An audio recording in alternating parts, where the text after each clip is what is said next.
హే guys, నేను మీ దినేష్ని. Welcome back to another vlog. So మీ హెడ్లైట్ చూసి ఆ లైవ్ చూసి మన వెంటో అయితే అనుకుంటున్నారు కదా, కానీ ఇది వెంటో కాదు గైస్, ఇది మన పోలో. అదిగాక ఈ కార్ ఎవరిదంటే మణికంఠ. అది మీరు అక్కడ చూడొచ్చు, టైప్ 2 లారా కదా. యాక్చువల్లీ ఏమైందంటే మన టైప్ 2 లారా ఒక పెద్ద పంచాయతీ అయితే పెట్టేసింది. అది ఒక ఫారెస్ట్ ఏరియా టైప్ లాగా ఉన్న ఏరియాలో. ఏమైందనేది మీకు ఇప్పుడు చూపిస్తాను. అన్లాక్ చేశాను కదా, ఇగ్నిషన్ ఆన్ చేసా, ఓకే అంతా ఇగ్నిషన్ వస్తుంది, ఓకే స్టార్ట్ కూడా అయింది కదా, ఓకే. మీరు ఇక్కడ చూడొచ్చు, దీంట్లో బ్యాటరీ సింబల్ వస్తుంది కదా. ఈ బ్యాటరీ సింబల్ వస్తే ఏమవుతుందంటే, ఇదిగోండి ఇప్పుడు యాక్సలరేషన్ ఇస్తా అంతా బాగానే ఉండిద్ది, హార్న్ వస్తుంది, ఓకే అన్నీ వస్తుంది. బట్ కానీ కొంతసేపటికి ఏంటంటే ఇంకా మొత్తం డెడ్ అయిపోతుంది కార్. రన్నింగ్లోనే ఆగిపోతుంది అనమాట, ఇంకా అసలు ఏం పని చేయదు. మణికంఠ వాళ్ళ మదరు ఇద్దరు చిలకలూరుపేట సైడ్ ఇటు సైడ్ వస్తే సడన్గా ఇట్లా రోడ్ మీద ఇట్లా అయింది. మేబీ దీనికి మ్యాక్సిమం ఇష్యూ దేనికి వచ్చిందంటే డైనమో సైడే ఉంటుంది. అది డైనమో ఫ్యూజ్ పోయిందని అనుకుంటున్నాను నేను. మ్యాక్సిమం డైనమో బిల్ట్ అదంతా కూడా బాగానే ఉంది. 2 లీటర్ టీడీఐని ఒక 1.5 టీడీఐ ఇంజన్ టోయింగ్ చేయబోతుంది. అది కూడా ఆల్మోస్ట్ ఒక 80 to 100 కిలోమీటర్స్ ఇప్పుడు టోయింగ్ చేయబోతున్నాం. మణికంఠ వచ్చేసరికి లారా డ్రైవ్ చేస్తాడు, నేను వచ్చేసరికి పోలో డ్రైవ్ చేస్తాను. సో ఇప్పుడు టైం వచ్చేసరికి అరౌండ్ 4:51 అయితే అవుతుంది. నిన్న నైట్ అరౌండ్ 8కి అట్లా జరిగింది. సో లక్కీలీ మణికంఠ వాళ్ళకి తెలిసిన వాళ్ళు ఇక్కడ దగ్గరలో ఉంటే ఒక 20-30 కిలోమీటర్స్లో వాళ్ళు వచ్చేసి వాళ్ళ మదర్ని మణికంఠని పికప్ చేసుకొని వాళ్ళు రిటర్న్ విజయవాడలో అయితే డ్రాప్ చేశారు. సో ఇప్పుడు మళ్ళీ నేను విజయవాడ నుంచి మణికంఠ, నేను తరుణ్ అని చెప్పని ఇంకా కృష్ణవంశీ, వీళ్ళిద్దరు కూడా మా స్కూల్ మేట్సే, చిన్నప్పుడు నుంచి ఉన్న స్కూల్ మేట్సే. వాళ్ళిద్దరూ మొత్తం 4 కలిసి వచ్చేసాం. సో టోయింగ్కి సంబంధించిన toeing rope and toeing hook కూడా తెచ్చేసాను. ఇది ఆల్రెడీ లాస్ట్ టైం మన 4777 జట్టా కూడా ఒకసారి ఎట్లాగే గేట్వే పోయి బ్రేక్ డౌన్ అవుతే నేను విజయవాడ నుంచి గరాజ్ వరకు అయితే నేను అప్పుడు కూడా మన మణికంఠ పోలో 1.5 టీడీఐ అప్పుడు యాక్చువల్లీ ఇంకా యూట్యూబ్ స్టార్ట్ చేయలేదు. సో అప్పుడు ఇంకా అప్లోడ్ చేయలేదు ఆ వీడియో. మెయిన్గా హైవేస్లో లేకపోతే ట్రాఫిక్ ఉన్న ఏరియాస్లో కొంచెం ఇది స్ట్రాంగ్ ఉన్నదే తీసుకోండి. ఎందుకంటే దీని దగ్గర కాంప్రమైజ్ అయ్యారనుకోండి, దారిలో సడన్గా కట్ అయిపోతే చాలా ఇబ్బంది పడతారు. ఎందుకంటే నేను చాలా ఎక్స్పీరియన్స్తో చెప్తున్నాను. ఇది వచ్చేసరికి వెంటో హైలాండ్ ప్లేస్కి వచ్చే హెడ్లైట్సే. పోలోకి అయితే కనుక ఇది వచ్చేసరికి ఇది ఇట్లా పీకేస్తే దీని బ్యాక్ సైడ్ టోయింగ్ హుక్ ఉంటుంది. బట్ మనకి లారాకి అట్లా ఉండదు, ఎందుకంటే అది కొంచెం ప్రీమియం సెగ్మెంట్ కాబట్టి. చూసుకున్నట్టయితే టోయింగ్ హుక్ లొకేషన్ అయితే ఎక్కడ మనకి కనిపించదు. జస్ట్ మీరు ఇప్పుడు ఇక్కడ లెఫ్ట్ సైడ్ ఈ బంపర్ గ్రిల్ ఉంది చూసారా, ఇది తీసేస్తే ఇది ఉంది చూసారా, ఇదే టోయింగ్ వేస్ట్ చేయాలి. సో దట్ చాసిస్కి అది కనెక్ట్ అయిపోతుంది. ఇట్లా పెట్టేసి మనం ఇట్లా రొటేట్ చేసేస్తే కొంచెం గట్టిగా, అంతే అయిపోయింది, పర్ఫెక్ట్. ఇంకా ఈ క్యాప్ని మాత్రం పారేసుకోవద్దు, కొంచెం జాగ్రత్తగా దాచుకోండి. సో టోయింగ్ చేసే కార్ ఏదైతే ఉందో మనం టో చేయాల్సిన కార్కి స్ట్రైట్గా ముందుగా పెట్టుకో. సో టోయింగ్ హుక్లో మనం ఒక సైడ్ పెట్టేసి ఇట్లా 2 సైడ్ ఒకటి, ఇంకో 2 సైడ్ రోప్ అట్లా పెట్టేసి ఇది తీసుకొచ్చేసి ఇక్కడ పోలోకి వచ్చేసరికి అయితే మీరు ఇక్కడ డౌన్ చూసుకోవచ్చు.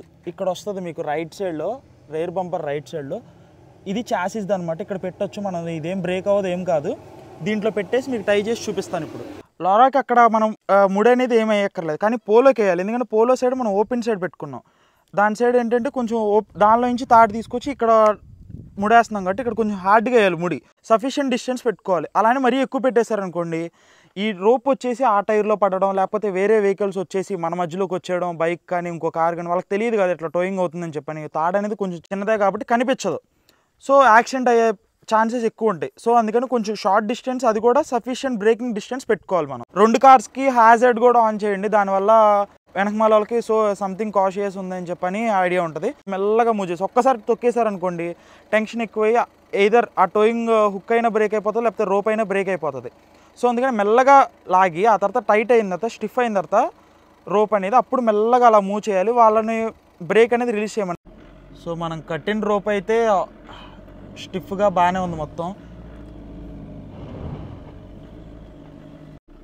మీరు చూడొచ్చు మన లారా అయితే వచ్చేస్తుంది.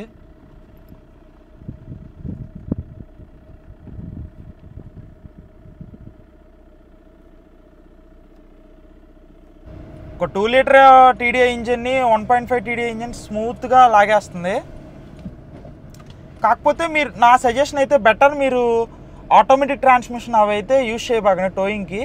కొన్ని ఆటోమేటిక్ ట్రాన్స్మిషన్స్కి సపరేట్గా టోయింగ్ మోడ్ అనేది ఉండిద్ది. అట్లా ఉంటే ఓకే, బట్ లేకపోతే కనుక ఏంటంటే ట్రాన్స్మిషన్ మీద లోడ్ పడిపోయి ట్రాన్స్మిషన్ ఫెయిల్యూర్ అయ్యే ఛాన్సెస్ కూడా చాలా ఉంటాయి. మాన్యువల్కి అయితే అంత ఇది ఉండదు. A few moments later.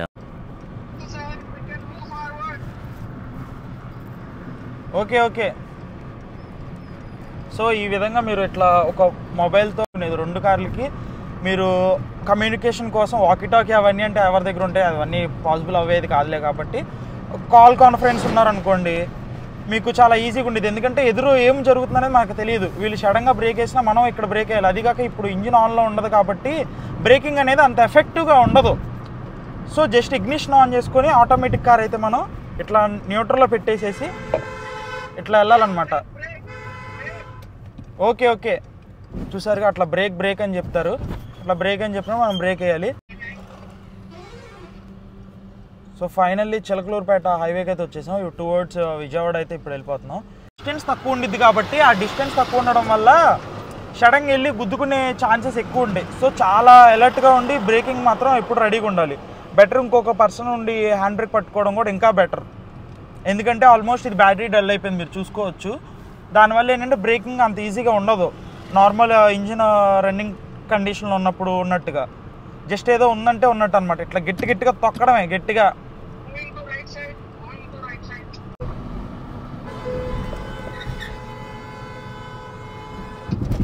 దీంట్లో అసలు ఆల్మోస్ట్ బ్యాటరీ అయితే డెడ్ అయిపోయింది. ఇక్కడ హ్యాజర్డ్ ఆన్లోనే ఉంది, బ్లింక్ అవుతుంది. బట్ ఇక్కడైతే కనుక అసలు పవర్ సప్లై అయితే ఎక్కడా లేదు. ఎలక్ట్రానిక్స్ అన్నీ షట్ డౌన్ అయిపోయినాయి. ఒక్కటి కూడా పనిచేయట్లా. మీరు చూడొచ్చు, ఒక్కటి కూడా ఒక్కటి పనిచేయట్లేదు. బై ద వే నేను ఆ కార్ నుంచి ఈ కార్కి ఎందుకు షిఫ్ట్ అయ్యానంటే మనకంటే కొంచెం ఆ బ్రేకింగ్ అదంతా కొంచెం లైట్గా ప్రాబ్లం అవుతుంది. సో అందుకనే నువ్వు ఆ కార్ డ్రైవ్ చేయి, నేను ఈ కార్ బ్రేకింగ్ అది చూస్తాను అందుకని చెప్పని ఇంకా అట్లా షిఫ్ట్ అయ్యాం అనమాట ఇద్దరం.